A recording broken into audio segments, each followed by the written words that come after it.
everyone. So I welcome you all to a channel which is Arihan पढ़ाकू.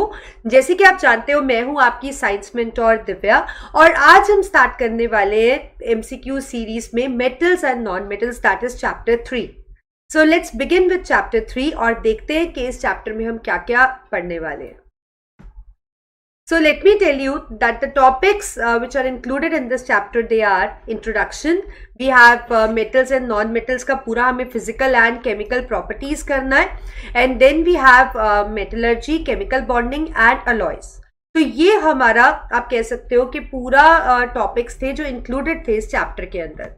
But now this time हमारे इसमें से कुछ topics deduct हो गए हैं और डिडक्टेड टॉपिक्स हमारे पास है.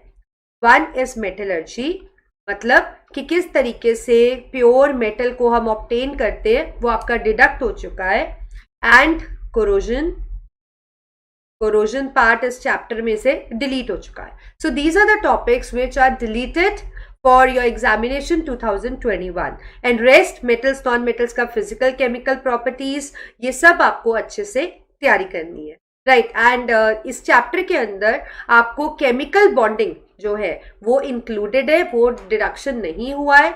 बॉन्डिंग इज कमिंग, तो मैं यहाँ लिख देती हूँ कि केमिकल बॉन्डिंग आपके सिलेबस में है और वो आपको करना भी है. तो you just have to leave two topics, metallurgy that is how we obtain pure metals and second thing is corrosion. So this you have to leave. So these two topics are deducted.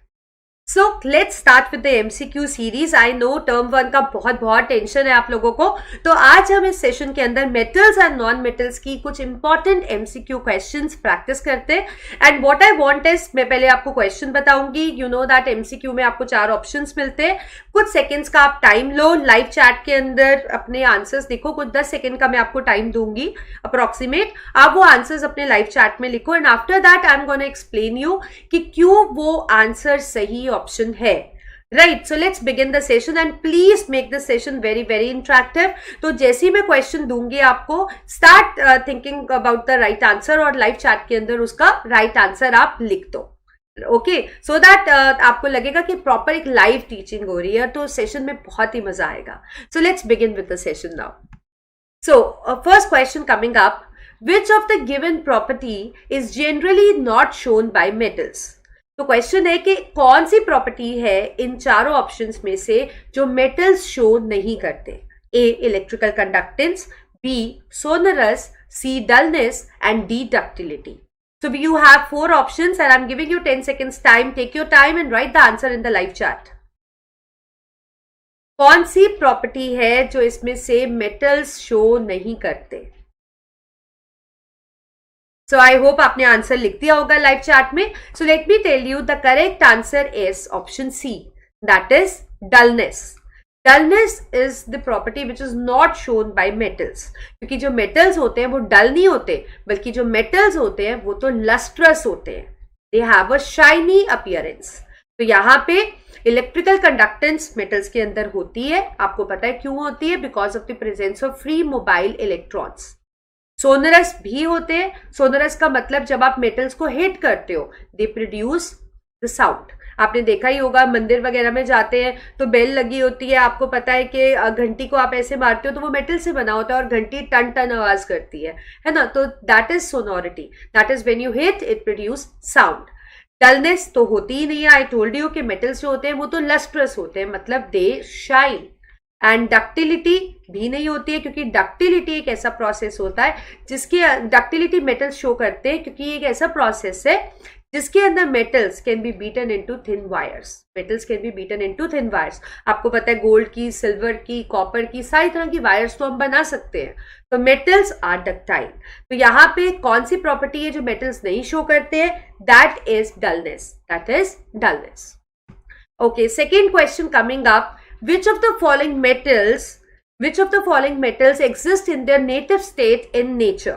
तो कौन से metals हैं जो native state में nature में exist करते हैं? And the 4 options are copper, silver, mercury और गोल्ड.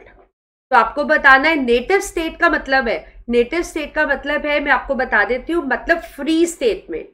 कि कौन से मेटल्स हैं जो फ्री स्टेट में एग्जिस्ट करते हैं, मतलब किसी के साथ कंबाइन नहीं होते.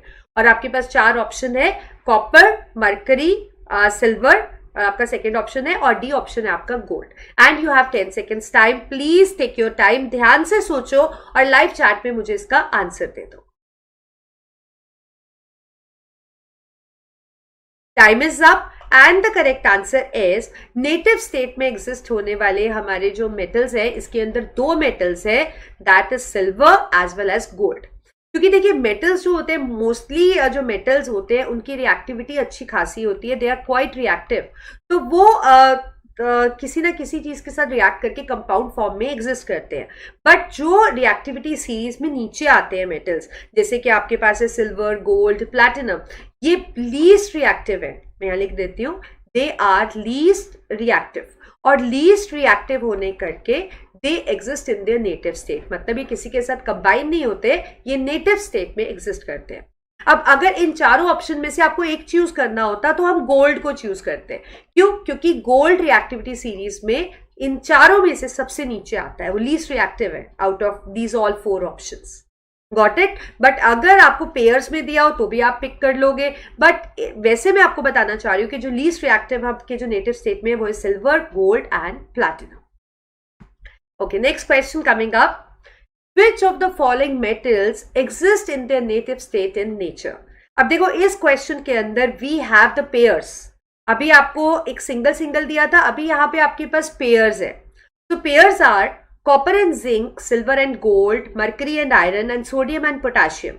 So I told you कि जो metals रिएक्टिविटी सीरीज के अंदर बहुत ही ज्यादा नीचे, आप कह सकते हो बॉटम पे आते हैं. ठीक है, बॉटम पे आपके लीस्ट रिएक्टिव कौन कौन से होते हैं आपको पता है. हाइड्रोजन के नीचे लेस रिएक्टिव वाले आपके पास है कॉपर, मरकरी, सिल्वर, गोल्ड और प्लैटिनम. तो इनमें से ये जो 3 है ये बहुत ही कम रिएक्टिव है, जो किसी के साथ कंबाइन नहीं करते हैं mostly, means they are least reactive. तो कॉपर एंड जिंक तो नहीं है, क्योंकि जिंक तो हाइड्रोजन से ऊपर आता है, तो ये पेयर बिल्कुल भी नहीं है. आयरन एंड मरकरी भी नहीं है, क्योंकि आयरन ज्यादा रिएक्टिव है. सोडियम एंड पोटेशियम तो बहुत ही रिएक्टिव है. तो यहां पे हमारा करेक्ट ऑप्शन कौन सा है? Option B. तो keep in mind when you have pairs, so you have to answer in a pair way. तो आपको दोनों एलिमेंट्स को देखकर बताना है. बट अगर आपके पास ऐसे ऑप्शन होगा तो आपको एक सिंगल एलिमेंट को कि कौन सा नीचे आता है रिएक्टिविटी सीरीज में, उसको पिक करना है.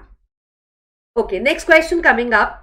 एन एलॉय इज, एलॉय जो होता है वो क्या होता है? ए ऑप्शन एक element, B option compound, C option homogeneous mixture और डी ऑप्शन हेट्रोजीनियस मिक्सचर. तो आपको बताना है बेसिकली जो अलॉय है वो क्या है. क्या वो एक एलिमेंट है, क्या वो एक कंपाउंड है, क्या वो होमोजीनियस मिक्सचर है, या वो हेट्रोजीनियस मिक्सचर है. Please take your time and let me know कि अलॉय जो है वो इनमें से क्या है. And your 10 second starts right now. Time is up and I think आपने लाइव चैट में अपना आंसर लिख दिया होगा. तो मैं आपको बताना चाहती हूँ पहले तो एलिमेंट क्या होता है. एलिमेंट एक ऐसा सब्सटेंस है जिसका सिंपलेस्ट सब्सटेंस है, मतलब जिससे वो बना है वो है एटम. और एलिमेंट को आप और सिंपलेस्ट सब्सटेंस में नहीं तोड़ सकते हो. ठीक है, जो कंपाउंड है वो बनता है जब एलिमेंट्स आपस में कंबाइन करते हैं एक डेफिनेट रेशियो में, they form compound. Homogeneous mixture की बात होती है जब 2 या 2 से ज्यादा सब्सटेंसेस को आप किसी भी रेशियो में मिक्स कर रहे हो तो वो आपके पास मिक्सचर हो जाता है, मतलब वो केमिकली कंबाइन नहीं होते. तो होमोजीनियस मिक्सचर वो होता है in which there is a uniform composition and properties throughout. और हेट्रोजीनियस मिक्सचर जिसमें आपने सब्सटेंसेस को मिक्स किया है बट यूनिफॉर्म कंपोजिशन और प्रॉपर्टीज थ्रू आउट मिक्सचर के नहीं है. अब बात करते हैं हम अलॉय की. अलॉय क्या होता है? Alloy is basically formed by mixing the metals and it is a homogeneous mixture of 2 or more metals. जो अलॉय है वो क्या है? होमोजीनियस मिक्सचर ऑफ 2 और मोर मेटल्स. मतलब 2 या 2 से ज्यादा मेटल्स को आप जब हीट करते हो और उनको मिला देते हो और फिर उनको ठंडा होने के लिए रखते हो तो वो सब मिल जाता है, एक होमोजीनियस मिक्स हो जाता है, यूनिफॉर्म कंपोजिशन प्रॉपर्टीज हो जाती है उसकी and they form the alloy. और मैं आपको बताना चाहती हूँ कि जो अलॉय होता है, अलॉय के अंदर जो प्रॉपर्टीज होती है बहुत इंप्रूव्ड प्रॉपर्टीज होती है एज कंपेयर टू मेटल्स. ठीक है, तो यहां पे हमारा करेक्ट ऑप्शन कौन सा है? Option C. अलॉय क्या है? Alloy is a homogeneous mixture. Next question coming up. An element A is soft and can be cut with a knife. मतलब इस क्वेश्चन में बोला गया है हमारे पास एक एलिमेंट है ए जो कि सॉफ्ट है, इतना सॉफ्ट है कि नाइफ से काट सकते हैं. This is very reactive towards air. वो एयर के टूवर्ड्स बहुत ज्यादा रिएक्टिव है, मतलब जल्दी से रिएक्ट कर लेता है. And can not be kept open in air. इतना रिएक्टिव है कि आप उसको एयर में सीधा रख भी नहीं सकते हो. It reacts vigorously with water. Water के साथ भी बहुत जल्दी से रिएक्ट करता है. So what we have to do, we have to identify the element, and we have 4 options. Option 1 calcium, B magnesium, C sodium and D caesium. तो 4 option है आपके पास और आपको बताना है कि इन चारों में से कौन सा वो एलिमेंट है जो ये सारी प्रॉपर्टीज जो ऊपर दी गई है उनको जस्टिफाई करता है. Take your 10 seconds and write your answer in the live chat. So time is up and the correct option is option C. Out of these 4, sodium जो हमारे पास है वो एलिमेंट है जो कि इतना सॉफ्ट है कि आप उसको नाइफ से भी काट कर सकते हो. एयर के टूवर्ड्स रिएक्टिव भी है, एयर में ओपन भी नहीं रख सकते क्योंकि एयर में अगर ओपन रखते हैं ना तो ये बहुत जल्दी रिएक्ट करके अपनी ऑक्साइड बना देता है और रिएक्शन बहुत ज्यादा एक्सोथर्मिक होती है. इतनी एक्सोथर्मिक होती है कि एक्सप्लोजन हो जाती है. इसका कांटेक्ट हम एयर के साथ नहीं होने देते, इसलिए it is advise to keep it stored in a kerosene oil. और वाटर के साथ विग्रसली रिएक्ट करके एक स्ट्रॉन्ग अल्कली NaOH बना देता है. सो C is the correct option. Next question. Alloys are homogeneous mixtures of a metal with a metal or non-metal. Which among the given alloys contain non-metal as one of the constituents?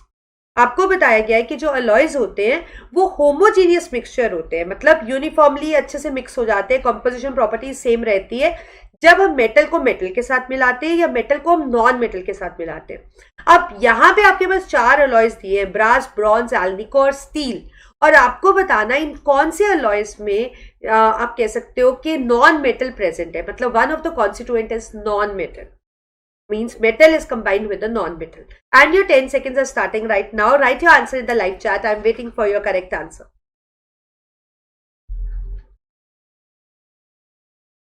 Time is up and the correct answer to this question is option D.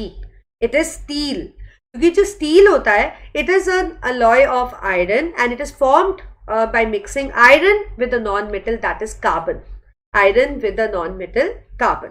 So steel is the correct option. Otherwise मैं आपको बताती हूँ, brass जो है, brass is formed of copper and zinc, मतलब 2 metal से ही बना है. Bronze is formed of copper and tin, again 2 metals. Alnico is formed of aluminium, इसके constituents तो इसके नाम में ही है, aluminium, nickel and cobalt. So out of this D is the correct option. I hope you got it. So let's move on to the next. So next question, 7th question we have is reaction between X and Y. X और Y के बीच में reaction होता है and it forms a compound Z. X और Y मिलकर Z बना देते हैं. मैं यहाँ लिख भी देती हूँ ताकि आपको इसको समझने में आसानी रहे. X loses electron, X electron lose करता है और Y इलेक्ट्रॉन गेन करता है. तो आपको बताना है कि कौन सी प्रॉपर्टीज हैं जो Z शो नहीं करता. विच of the given properties is not shown by Z. तो आपके पास 4 ऑप्शन है, हाई मेल्टिंग पॉइंट, लो मेल्टिंग पॉइंट, कंडक्ट इलेक्ट्रिसिटी या एग्जिस्ट एज सॉलिड. ठीक है, तो देखो X Y के साथ रिएक्ट करके Z बनाता है, X इलेक्ट्रॉन लूज करता है और Y इलेक्ट्रॉन गेन करता है. ठीक है, हमें बताना है कि Z में कौन सी प्रॉपर्टी नहीं है. हाई मेल्टिंग पॉइंट, लो मेल्टिंग पॉइंट, कंडक्ट इलेक्ट्रिसिटी और एग्जिस्ट एज सॉलिड. तो लेट मी टेल यू, यहां पे आपको हिंट दिया गया था, X इलेक्ट्रॉन लूज कर रहा है और Y गेन कर रहा है. तो बेसिकली यहां पे बॉन्ड कौन सा बन रहा है? Ionic bond. कौन सा बन रहा है? Ionic bond. और आयनिक बॉन्ड जो होता है, दैट मीन्स जिन कंपाउंड्स पे आयनिक बॉन्ड होता है वो आयनिक कंपाउंड्स होते हैं. वो क्या होते हैं? Ionic compounds. और आयनिक कंपाउंड्स बेसिकली वो कंपाउंड्स है जिसके अंदर पॉजिटिव नेगेटिव आयंस होते हैं. तो हाई मेल्टिंग पॉइंट भी होता है, इलेक्ट्रिसिटी भी कंडक्ट करते हैं क्योंकि आयंस दिख रहे हैं, and it exist as solid क्योंकि इनमें स्ट्रॉन्ग फोर्स ऑफ अट्रैक्शन रहता है. तो कौन सी प्रॉपर्टी है जो Z शो नहीं करता? It is low melting point. तो option B is the correct option. This is not the property shown by compound Z, which is the ionic compound. Okay, next question. Although metals form basic oxides, which of the given metals form an amphoteric oxide? हमें पता है कि जो normally metals हैं वो basic oxides बनाते हैं, ठीक है। आपको बताना है कि इनमें से कौन से मेटल्स हैं, A copper, B zinc, C Na या मैग्नीशियम, जो कि एम्फोटेरिक ऑक्साइड बनाता है। And your 10 seconds are starting right now. Take your time, please think wisely and write your answer in the live chat.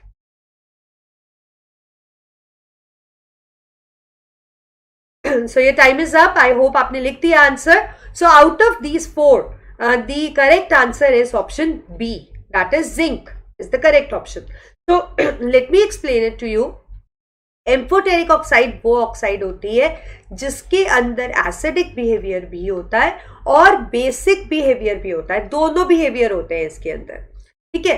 अब acidic और basic behaviour होता है तो ये एसिड और बेस दोनों के साथ रिएक्ट कर लेता है। अब जिंक ऑक्साइड जो है, अगर मैं इसको एसिड के साथ रिएक्ट करूंगी तो ये एसिड के साथ भी रिएक्ट कर लेगा, और अगर मैं इसको किसी बेस लेट्स से NaOH के साथ रिएक्ट करूंगी तो उसके साथ भी रिएक्ट होकर ये Na2ZnO2 सोडियम जिंकेट बना लेता है और साथ में वाटर रिलीज होता है।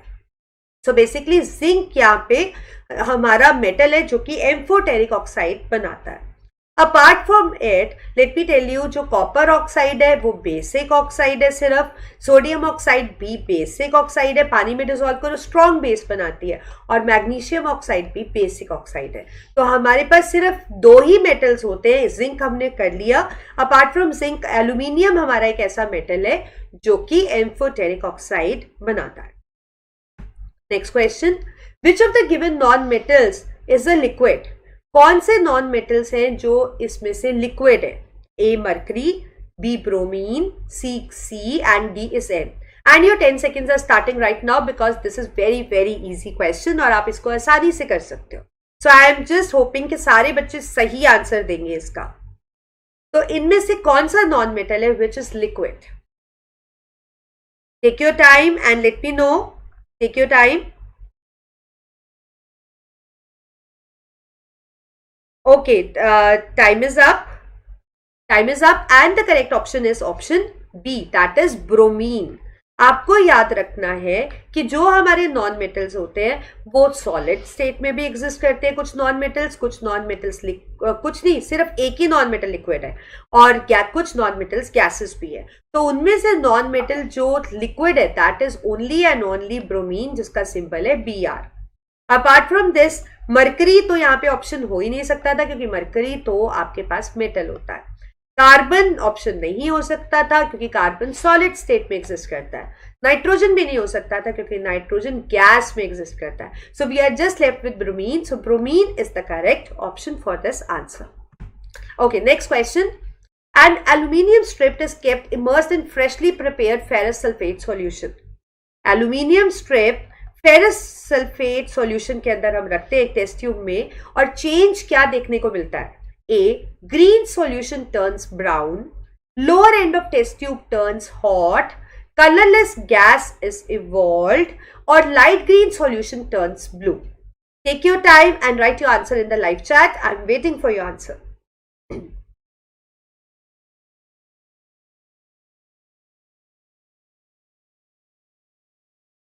So time is up and let me tell you the answer. So before I go with the correct option, I must explain you this. तो हमारे पास aluminium strip है and we are reacting it with FeSO4. यही दिया था आपको। तो यहाँ पे एक displacement reaction हो जाएगा जिससे aluminium sulfate बन जाएगा, ठीक है, और साथ में Fe is released, ठीक है। तो अब यहाँ पे आपको options थे कि green solution turns brown। तो ग्रीन सॉल्यूशन अगर FeSO4 ग्रीन होता है तो क्या वो ब्राउन हो जाता है कि नहीं, ये हमें बताना है। सेकेंड आपके पास था lower end of test tube turns hot, मतलब अगर ये रिएक्शन एक्सोथर्मिक होती तो हॉट हो जाएगा, ठीक है।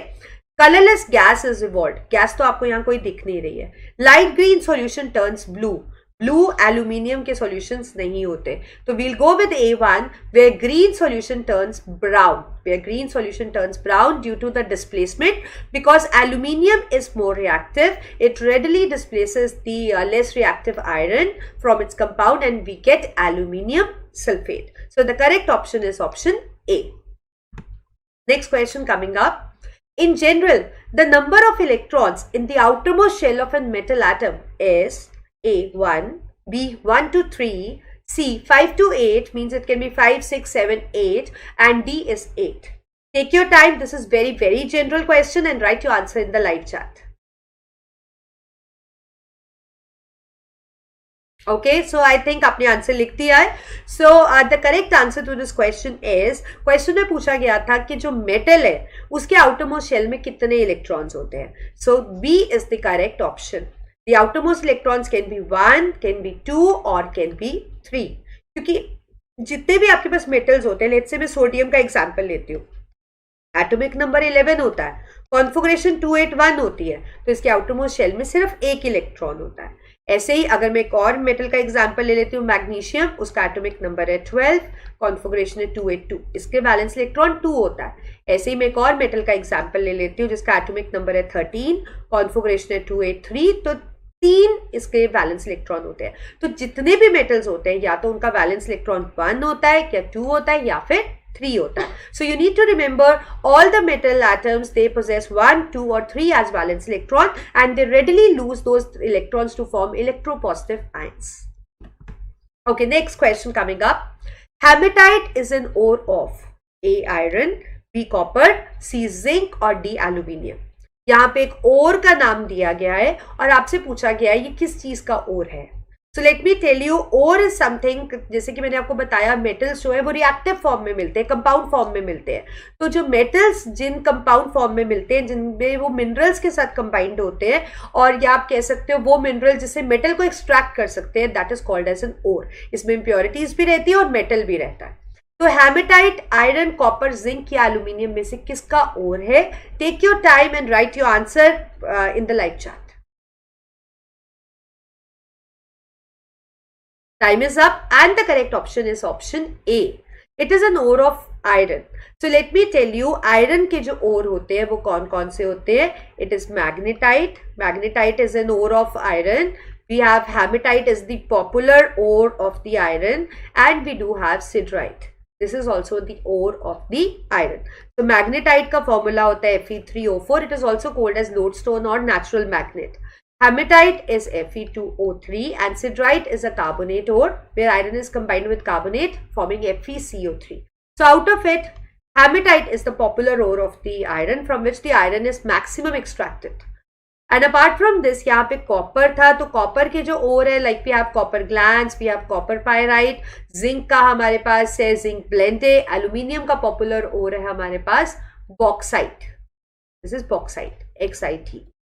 राइट, तो यहाँ पे हमारा करेक्ट ऑप्शन कौन सा है? Option A, because hematite is an ore of iron.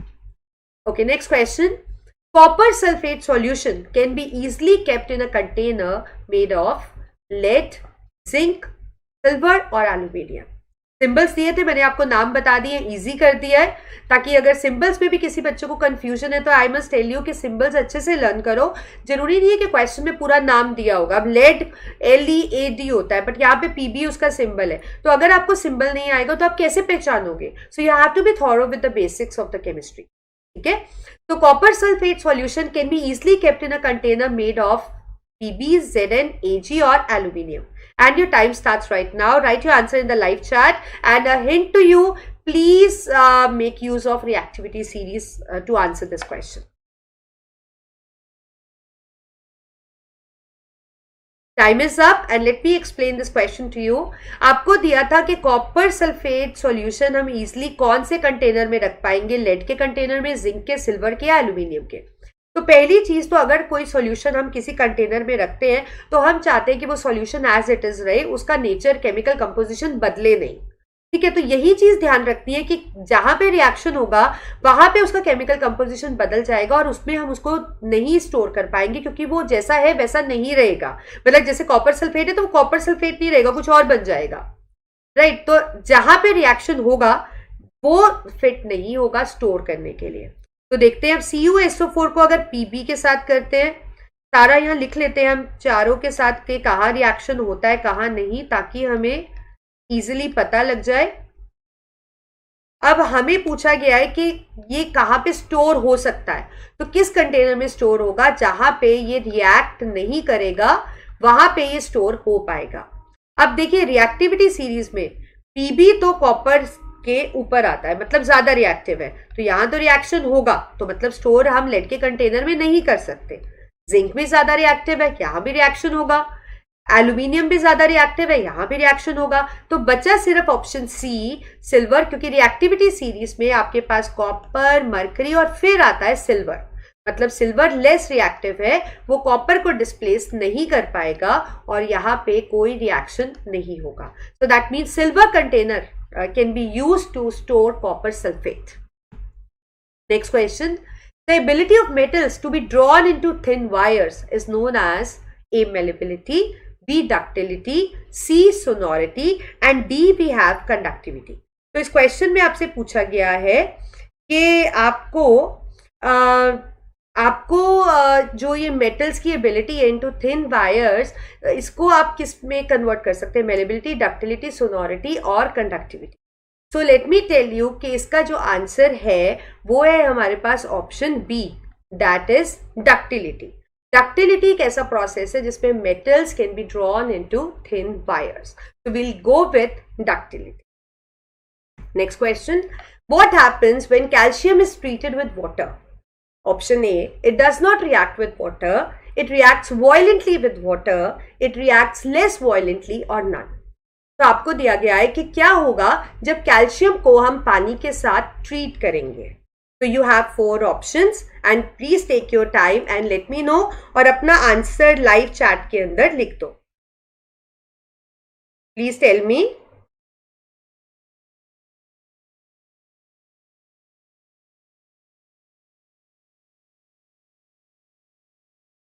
Okay, your time is up and the correct answer to this question is option C, it reacts less violently।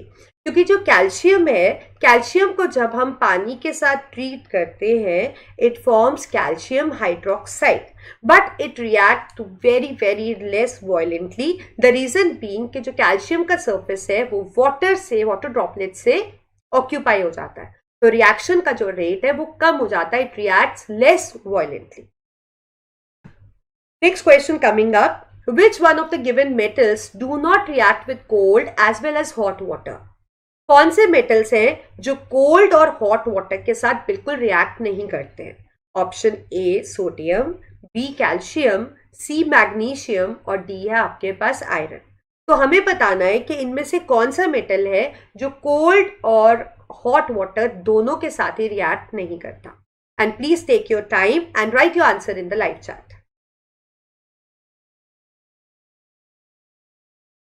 Time is up and I hope आपने बिल्कुल सही answer दिया होगा। It is option D, that is iron.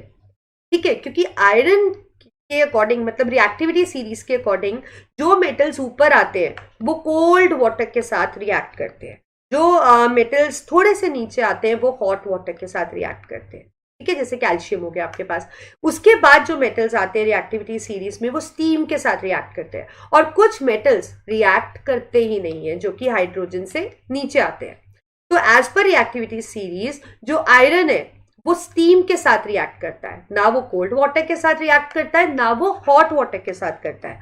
तो जब iron steam के साथ react करता है, so what does it form? It forms Fe3O4. It forms Fe3O4.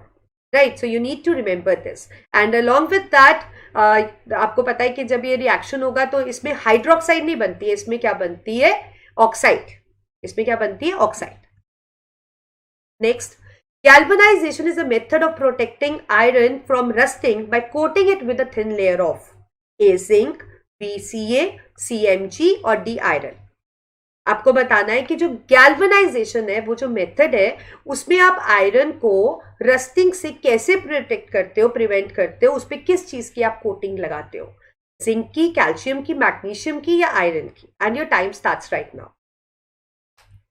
Please think it over, think it wisely and write your answer in the live chat कि galvanisation के अंदर जो प्रोटेक्शन है आप आयरन की कैसे करते हो। So your time is up and let me tell you the correct answer. We'll go with option A. Galvanisation एक ऐसा प्रोसेस है जिसके अंदर आपके पास जो आयरन आर्टिकल है उसके ऊपर हम जिंक की कोटिंग लगा देते हैं, उसके ऊपर हम जिंक की लेयर, थिन लेयर डिपॉजिट कर देते हैं। अब आप सोचोगे जिंक भी मेटल है, वो क्यों नहीं करोड होता? तो वो क्यों नहीं करोड होता? क्योंकि जिंक जब ऑक्सीजन के कांटेक्ट में आता है तो वो करोड होकर ZnO बनाता है। बट ये जो जिंक ऑक्साइड की लेयर है ये इम्पर्मिएबल होती है।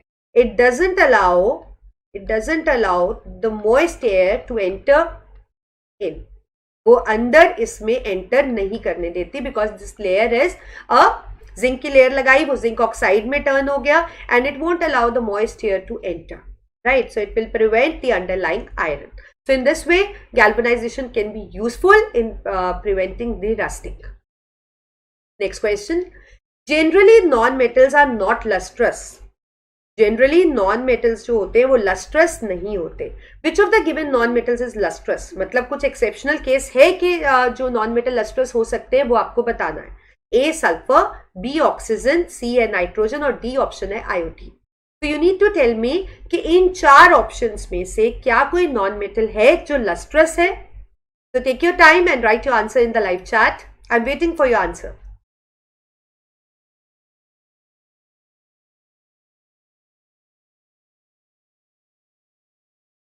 Okay, time is up and the correct option is option D.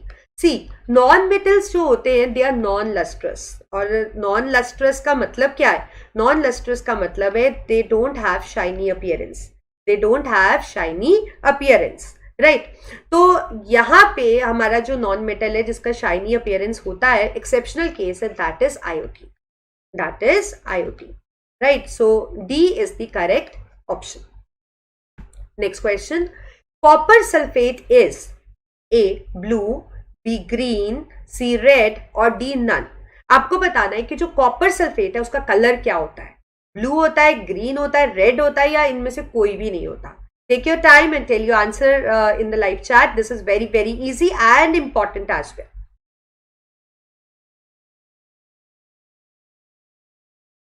Time is up and the correct option is option A. Copper sulfate is blue in color. Copper sulphate क्या होता है? Blue in colour. अक्सर आपने ऐसे questions देखे होंगे कि zinc rod dipped in blue colour solution या ब्लू कलर सॉल्यूशन, मतलब कुछ भी इस तरीके से जो आपको आता है. Please remember copper sulphate is blue colour, blue in colour. The aqueous solution of copper sulfate, I may write here. If we talk about aqueous solution, it is blue in color. अच्छा, अगर आपके पास एक question ऐसा भी आता है copper sulphate pentahydrate crystals, again it is blue in colour, ठीक है? बट अगर इसको हम हीट करें और अगर किसी तरीके से इसके 5 मॉलिक्यूल्स पानी के उड़ जाएं तो ये CuSO4 बन जाएगा, तो इसका ब्लू कलर खत्म हो जाएगा, it will turn white. So remember यहाँ पे ये जो क्वेश्चन था ये एक्वस सॉल्यूशन के लिए पूछा गया था, बट अदरवाइज आपको याद रखना है कि एक्वस सॉल्यूशन में कॉपर सल्फेट पेंटाहाइड्रेट होता है, वो ब्लू कलर का होता है, but if you remove water of crystallisation it turns white. Next question. Which of the given oxide of iron would be obtained on prolonged reaction of iron with steam? मतलब जब आप iron को steam के साथ react करते हो तो आपको इसमें से कौन सी ऑक्साइड मिलती है? तो please take your time and give me your answer in the live chat. Give me your answer in the live chat.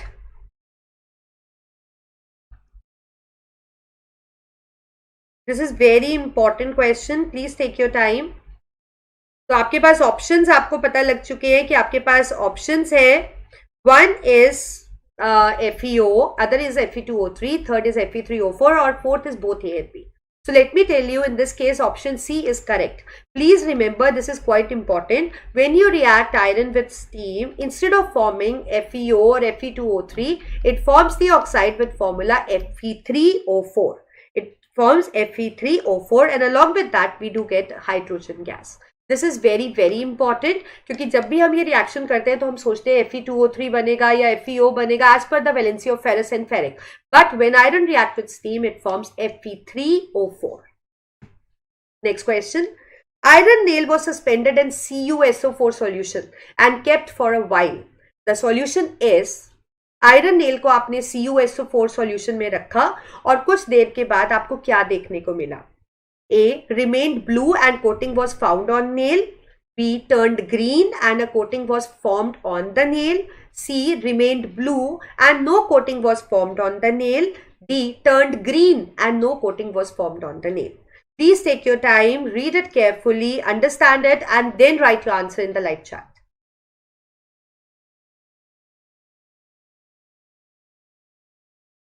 So time is up, and let me explain this question to you before I tell you the right option. Iron nail is Fe.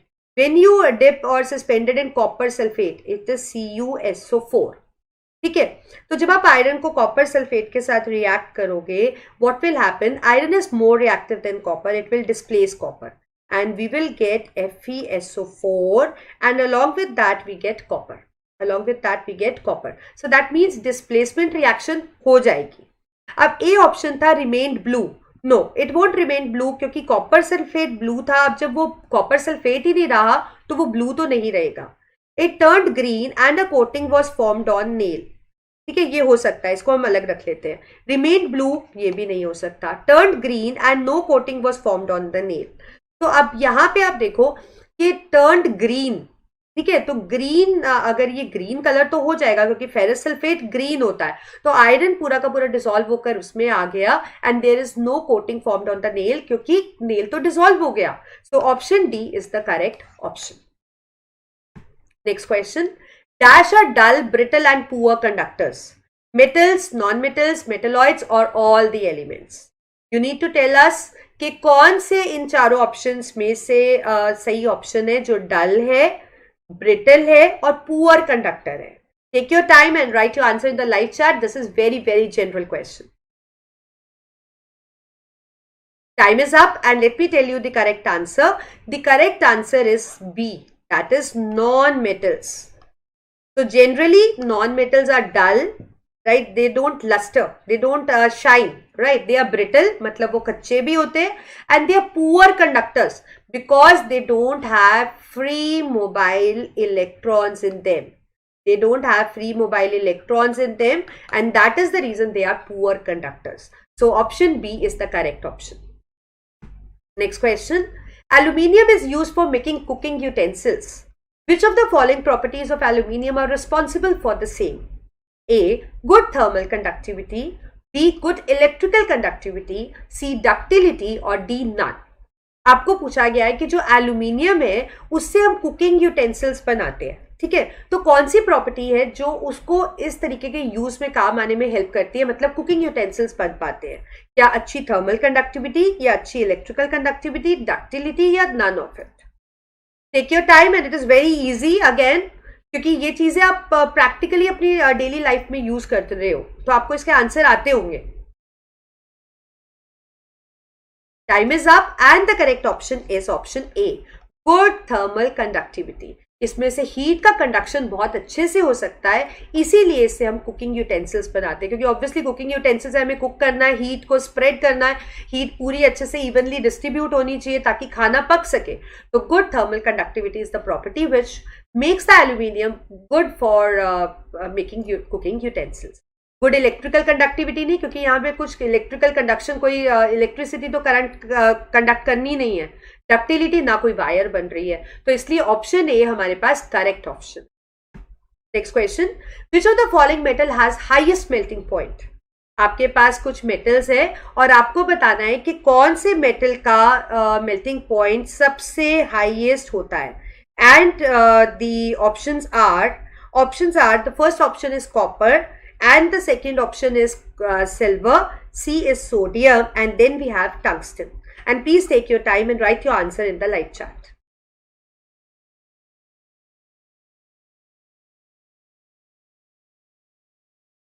So time is up and the correct option is option D. So out of all these four options, tungsten possesses the highest melting point and the melting point is 3422 degrees Celsius. So it has got the highest melting point. So tungsten is the correct option. Next question. The composition of aqua regia. जो aqua regia आपके पास होता है उसका हमारे पास composition क्या होता है. A. Dilute HCl is to concentrated HNO3 in the ratio of 3:1. Concentrated HCl and is to dilute HNO3 ratio 3:1. Concentrated HCl and ratio concentrated HNO3 ratio 3:1. या फिर dilute HCl और dilute HNO3 in ratio 3:1. So you need to tell me कि जो aqua regia होता है उसके अंदर क्या इनका कंसंट्रेशन रहता है.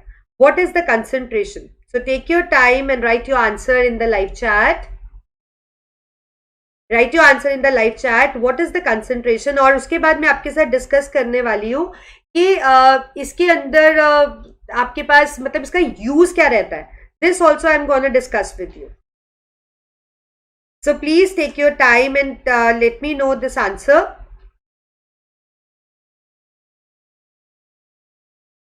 Take your time and write your answer in the live chat.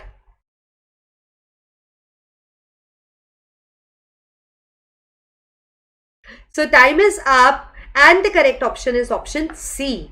That is, it possess concentrated HCl. इसमें दोनों चीजें concentrated होती है, याद रखो, HCl भी और नाइट्रिक एसिड भी, और उसका रेशियो रहता है 3:1. और इस सॉल्यूशन का बहुत इंपॉर्टेंस है. ये सॉल्यूशन इतना स्ट्रॉन्ग है that it has the ability to dissolve noble metals in it. ये नोबल मेटल्स मतलब जो इतने कम रिएक्टिव मेटल्स होते हैं उनको भी अपने अंदर डिसॉल्व कर लेता है. Next question. Which of the following is a characteristic of metals? You have 4 characteristics and you have to pick the characteristic which is a correct characteristic for the metals. They have 1 to 3 valence electron. They have 4 to 8 valence electrons. They are brittle or they are capable to form anions easily.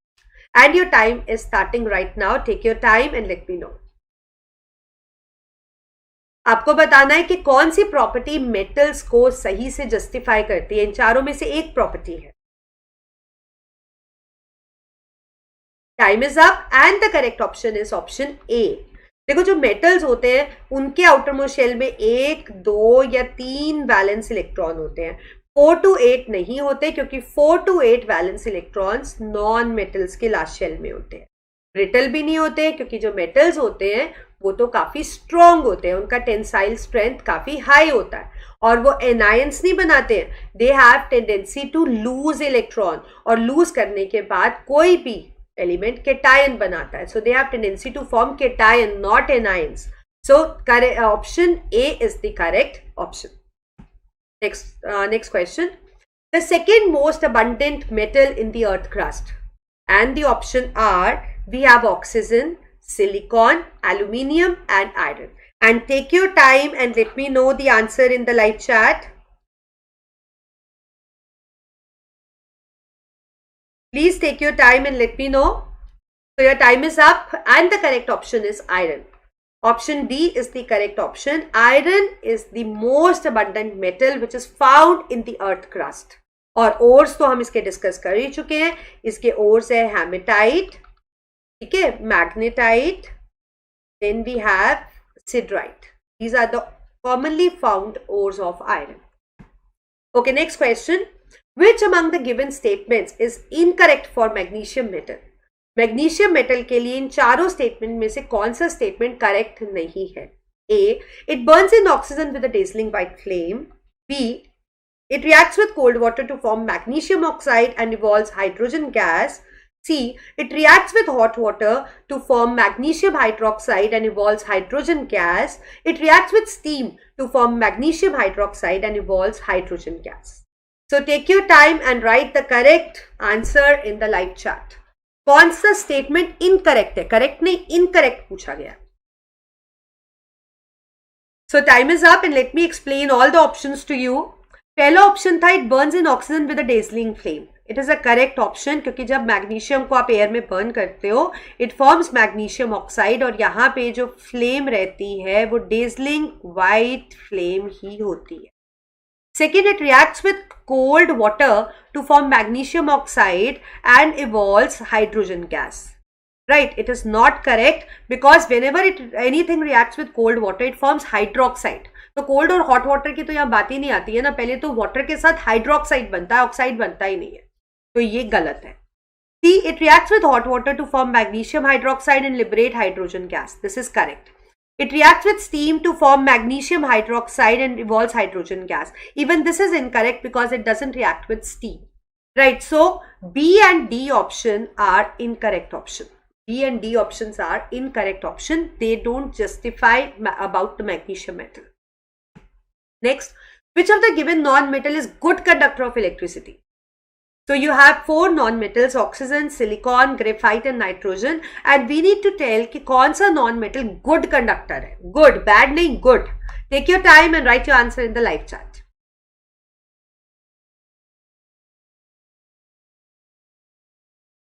Time is up and the correct option is option C.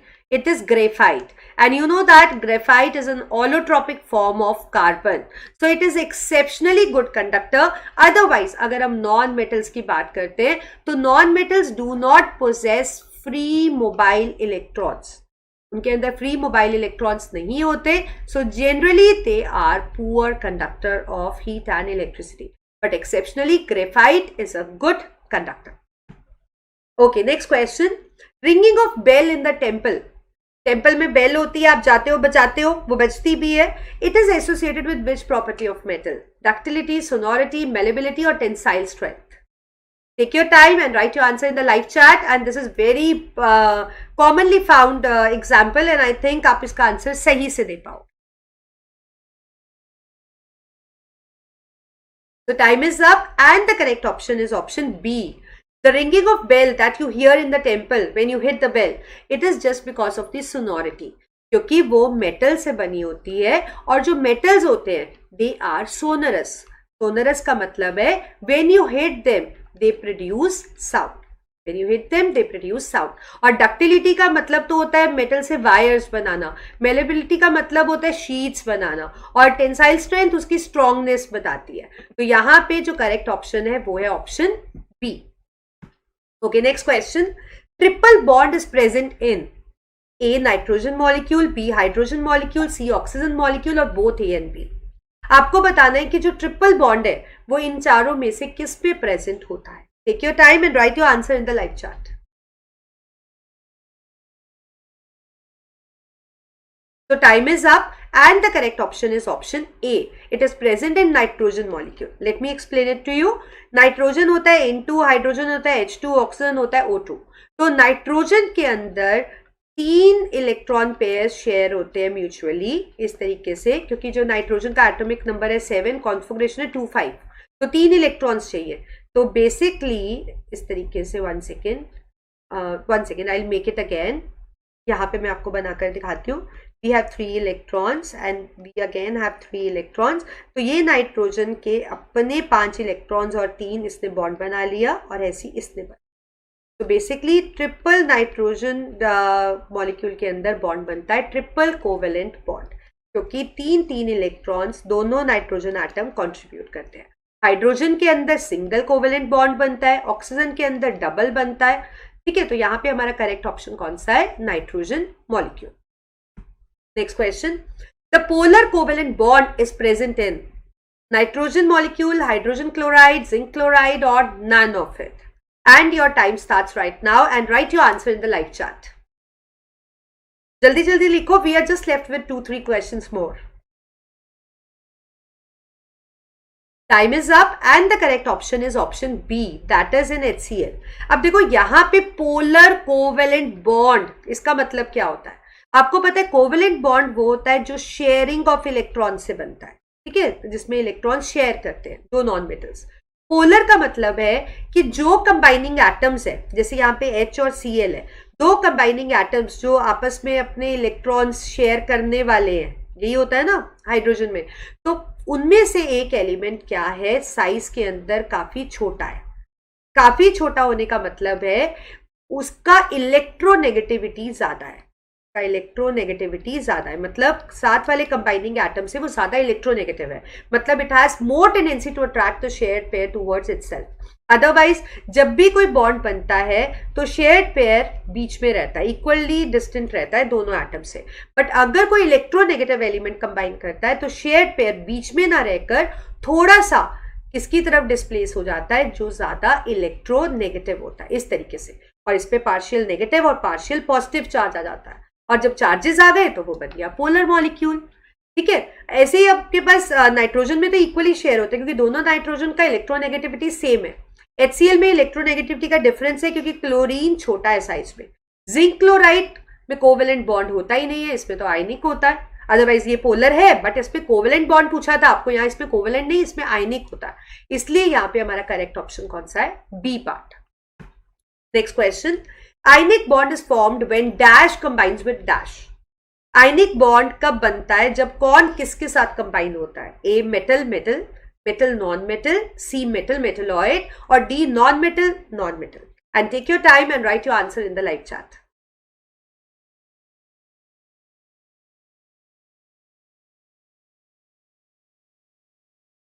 Time is up and the correct option is option B. It is formed between metal and non-metal. It is formed between metal and non-metal. क्योंकि ionic bond बनता है transfer of electron से। इससे बनता है transfer of electrons. तो metals जो होते हैं वो इलेक्ट्रॉन लूज करते हैं, और जो नॉन मेटल्स होते हैं they have a tendency to gain electrons. So ionic bond is formed between metal and a non metal. Next question, when metal reacts with hydrogen, they get linked up by, जब metal hydrogen के साथ react करता है तो bond कौन सा बनता है, A ionic, B covalent, C coordinate and D hydrogen bond. And take your time and write your answer in the live chat. ध्यान से सोचो, we are just going to end up the session, तो answer please अच्छे से दो, सब लोग answer सही दो। Time is up and let me explain it to you before I tell you the correct option. देखो मेटल जो है it has the tendency to lose electron. ठीक है, अब हाइड्रोजन क्या होता है, हाइड्रोजन के आउटरमोस्ट शेल में एक इलेक्ट्रॉन होता है। ठीक है, तो ये लूज भी कर सकता है, आपको पता है losing it forms H positive, और ये गेन भी कर सकता है, H नेगेटिव बन सकता है। So in this case it act as a hydride, it act as a hydride, मतलब ये इलेक्ट्रॉन गेन करता है, तो मतलब वही ट्रांसफर ऑफ इलेक्ट्रॉन्स होता है यहाँ पे। So that means the bond is ionic bond. And please remember, whenever metal combines with hydrogen it forms metal hydride. Do not confuse it with hydroxide और something else, it is metal hydride where H is negative. Okay, next question, CCl4 is an, CCl4 एक compound है, वो क्या है, electrovalent, covalent, coordinate, या both this thing, B and C. आपको बताना है कि जो CCl4 है वो क्या इलेक्ट्रोवेलेंट कंपाउंड है, कोवेलेंट है, कोऑर्डिनेट है, या बी एंड सी दोनों, मतलब कोवेलेंट और कोऑर्डिनेट दोनों है। Take your time and let me know in the live chat. So time is up and the correct answer is option B. जो CCl4 होता है विच इज कार्बन टेट्राक्लोराइड, इसके अंदर आपके पास कार्बन के पास 4 इलेक्ट्रॉन्स होते हैं आउटरमोस्ट शेल में, और हर क्लोरीन को एक चाहिए। ठीक है, तो ये एक एक इलेक्ट्रॉन इन सब के आसपास लगाएगा लाइक दिस। ठीक है, और ये जो म्यूचुअली शेयरिंग करेंगे, ये भी स्टेबल हो गया, ये क्लोरीन भी स्टेबल हो गया, ये क्लोरीन भी स्टेबल हो गया, और ये भी स्टेबल हो गया, और ये कार्बन के पास अपने 4 और 4 क्लोरीन के शेयर किए हुए इलेक्ट्रॉन्स। तो basically it is gonna form 4 covalent bonds with chlorine, so it is a covalent compound. So session हमारा MCQ का खत्म हो गया, और बहुत ही अच्छे से आप लोगों ने पार्टिसिपेट किया होगा, आई होप। और एक चीज मैं इंपॉर्टेंट नोटिस आपको बताना चाहती हूँ कि ये सेशन पूरा देखने के बाद या हर सेशन के बाद आपको नीचे डिस्क्रिप्शन में लिंक दिया गया होगा केस स्टडी के PDF का। तो केस स्टडी के PDF में आपको पता है केस स्टडी का एक क्वेश्चन आता है जिसके अंदर आपको MCQs होते हैं, एक पैराग्राफ होता है उस पर MCQs होते हैं। तो प्लीज प्लीज एंड प्लीज आप उसको वहां से डाउनलोड करो, and that is meant for your practice, और उसको आप प्रैक्टिस करो। And please this is one more request I would like to make, जब भी सेशन में आते हो चैप्टर पढ़कर आओ प्लीज, क्योंकि अगर आप चैप्टर पढ़कर आओगे तो सेशन बहुत इंटरेक्टिव होगा, आपको मजा आएगा, समझ आएगा। अगर आएगा ही कुछ नहीं तो आपको समझ ही नहीं आएगा अच्छे से। ठीक है, तो चैप्टर को थॉरली पढ़कर आओ, ताकि एक तरह से आपका टेस्ट होता है और आपको और अच्छे से टॉपिक क्लियर हो जाएगा और कॉन्फिडेंस भी बूस्ट अप हो जाएगा। So with this, we come to an end of this session. I hope you like it. I really like doing this MCQ series with you, and I hope आपको भी समझ आ रहा होगा. So me, Divya, signing off. We are meeting very soon with chapter 4. Till then, prepare that chapter and my 3 tips for you, जो मैं आपको हमेशा देती हूँ end of every session. Prepare well, study hard, and make your habit to write and learn. Okay, so thank you. Bye bye. Take care.